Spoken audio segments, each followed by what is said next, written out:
Okay, YouTube. This is a video on how to deal with a slow leak on a aluminum wheel / rim. I know it's a point of contention with people. I'll call it a wheel. Basically, the inside lip where you constantly put the tires on. Anytime you see some white flaky stuff coming off there, that's aluminum corrosion, and it happens once the paint comes off after you put too many wheels on or tires on a wheel. It'll eventually scratch and some water gets in there and it'll start to corrode. So you can deal with that if you have the tires off the wheel. You just need to get the tires off. Maybe you bought some used rims or something like that. That's what we've done. And we're going to scrape them off a little bit. You can just do it by hand with sandpaper and that kind of stuff. Or you can do something a little bit more, a little faster. Okay, so I've got respirator here. Because there's going to be a lot of weird dust. I'm going to start talking funny because I'm wearing a respirator. Hopefully you can still hear me. I got myself a sanding disc on an air tool. You can pick up these on drills. This one is a little bit weak because I've done the other 4 wheels already, but this will give me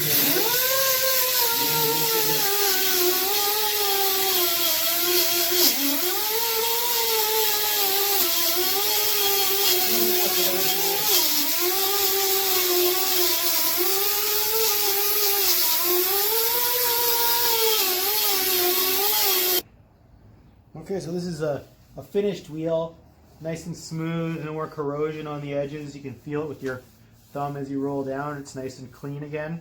So this should be painted with some kind of corrosion-resistant paint. It's going to get scratched up again when they put the wheel on, maybe a little bit. It's going to happen, but it'll prolong it a little bit.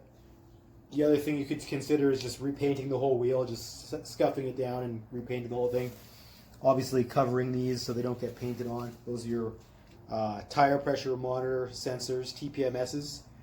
And yeah, maybe I'll show you a picture of these after they're all finished up, but most of the work is getting it prepped so you get the corrosion off, so they make a nice seal with your tire. So we decided to go down the rabbit hole and paint the entire rim. As you start taking off corrosion, and then you start taking off some paint, and then you're going to have to touch it up, and then you see some scratches on the front, then you think, well, maybe I should just do the whole thing. So we took the center caps out, which is super easy to do, and scuffed everything down with some Scotch-Brite pad.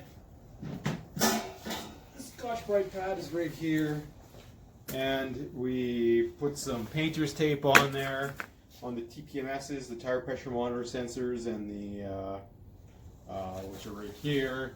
Taped those up, taped up the valve stems, and then we proceeded to put on a bunch of primer. So far, this is just primer, but all the bare metal is covered up now, and then we're going to go with a number of coats of top coat color, and then some clear. Make it nice and shiny, and that's going to be a number of hours of work that I'm excited to do. These are the almost finished wheels / rims that will soon have new soles, and by soles I mean the rubber of these tires. So I've been slowly prepping, priming, sanding. Every time you paint, you kind of get a little bit more imperfections that show up, and they start to be a little bit too ridiculous with it. But one tip is that a nice metal file works super well. Putting the file on the outside of the rim here does a really good job of getting that part, and then you flip it over and then you can get the inside really easily. And so you can kind of make sure, you know, this is the spot you're really worried about all along here to keep it as smooth as possible, so that when the rim of that matches up with this inner lip, you know, and you also want this to be smooth, it's going to seal in there really nicely. And then you get a really durable seal. So, I'm going to keep painting these. I'll show you, I've done the back. This is what the back looks like. I've been using Dupli-Color paint, which I've used in the past and has been quite durable. So I'm continuing to use it, partially because I had leftover and partially because I'm impressed with the results. Best thing is to put the top coat on it as well. But this is the Dupli-Color wheel coating, high performance wheel coating. This is graphite. I've used bronze, but I like the graphite better. And then you can cover it with this wheel gloss clear coat. I also am going to try a different clear coat in conjunction with this because my local Canadian Tire was out of the clear coat. So the guy said it's basically the same, and it appears to be that way. So we'll see how that goes.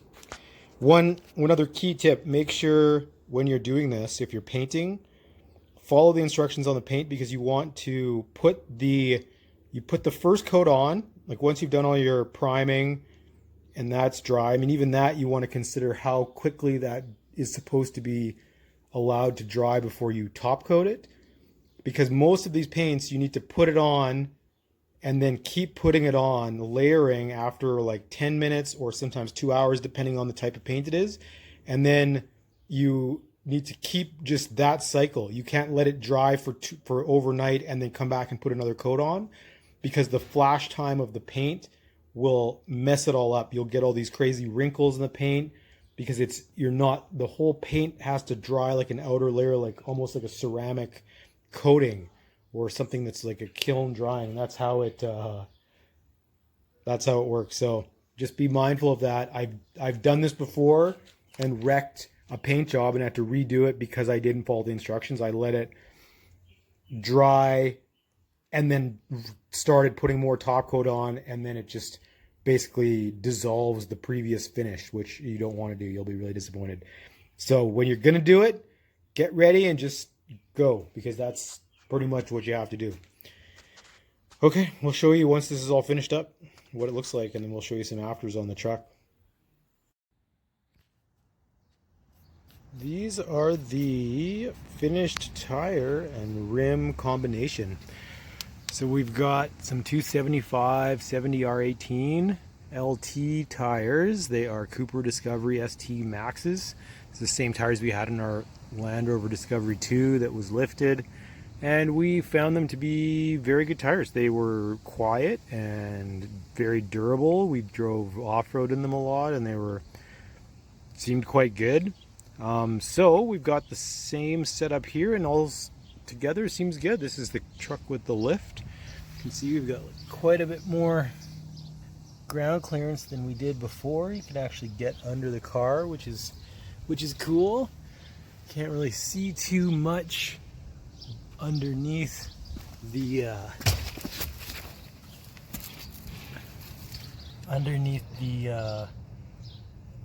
springs there, but it is looking pretty good. What else do we have? You can see the spacer up top, and that is the Ready Lift kit. Altogether, pretty sweet setup so far. We'll see some action video of what it looks like when it's in motion and how it feels versus the other setup, which altogether seems pretty good. It was initially set up by a local shop to get the wheels and tires put on. They had set up with 46 PSI when we first got it, and we dropped it down to about, the stock is 30 front, 32 rear, and I think right now we're running 38 front, 40 rear, which made it a little bit smoother and you know, totally fine. We're gonna end up seeing what those tire pressures get changed to later on, but we'll let you know how that goes. Until then.